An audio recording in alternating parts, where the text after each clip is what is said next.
വേലൂപ്പാടം വിശുദ്ധ യൗസേപ്പിതാവിന്റെ തീർത്ഥാടന കേന്ദ്രത്തിൽ വ്യാഴാഴ്ച നടക്കുന്ന ഊട്ടുതിരുനാളിനുള്ള ഒരുക്കങ്ങൾ പൂർത്തിയായതായി ഭാരവാഹികൾ പുതുക്കാട് വാർത്താസമ്മേളനത്തിൽ അറിയിച്ചു.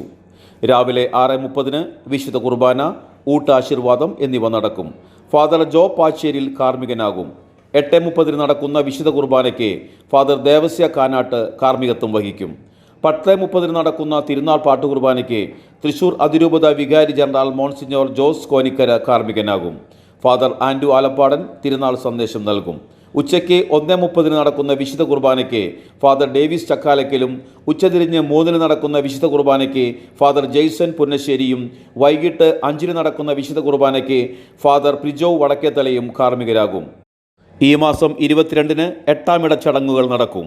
വാർത്താ സമ്മേളനത്തിൽ വികാരി ഡേവിസ് ചെറയത്ത്, കൈക്കാരന്മാരായ ബൈജു വാഴക്കാല, മനോജ് കോഴിക്കുന്നേൽ, പബ്ലിസിറ്റി കൺവീനർ ജേക്കബ് നടുവിൽ പീടിക എന്നിവർ പങ്കെടുത്തു.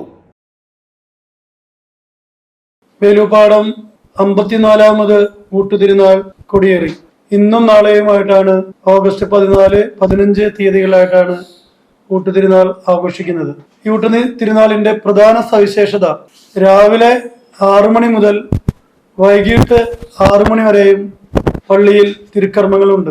54ാമത്തെ ഊട്ടുതിരുനാളാണ് നമ്മുടെ വേലൂപ്പാടം പള്ളിയിൽ നമ്മൾ നടത്തിക്കൊണ്ടിരിക്കുന്നത്. അതിനോടനുബന്ധിച്ച് രാവിലെ 6:30 മുതൽ നമ്മുടെ കുർബാന ആരംഭിക്കുകയും വൈകുന്നേരം 6 മണി വരെ നമുക്ക് ഊട്ട് നൽകുകയും ചെയ്യും. ഈ ഊട്ടുതിരുനാളിൽ നിന്ന് നമുക്ക് ലഭിക്കുന്ന മിച്ചമായ സംഖ്യയിൽ അതിനോടുകൂടെ നമ്മൾ ഒരു വിഹിതം കൂടി കൂട്ടിക്കൊണ്ട് ഒരു ചാരിറ്റി പ്രവർത്തനത്തിന്റെ ഭാഗമായി വീടില്ലാത്ത ഒരു വ്യക്തിക്ക് അല്ലെങ്കിൽ ഒരു കുടുംബത്തിന് വീട് വെച്ച് നൽകുന്നതിന്റെ തറക്കല്ലിടൽ കർമ്മം കൂടി ഈ പ്രാവശ്യം നടക്കുന്നു. 54ാമത്തെ ഊട്ടുതിരുനാളിന്റെ മഹനീയമായ പ്രവർത്തനങ്ങളെ കുറിച്ച് ഇവിടെ എല്ലാവരും പറഞ്ഞു.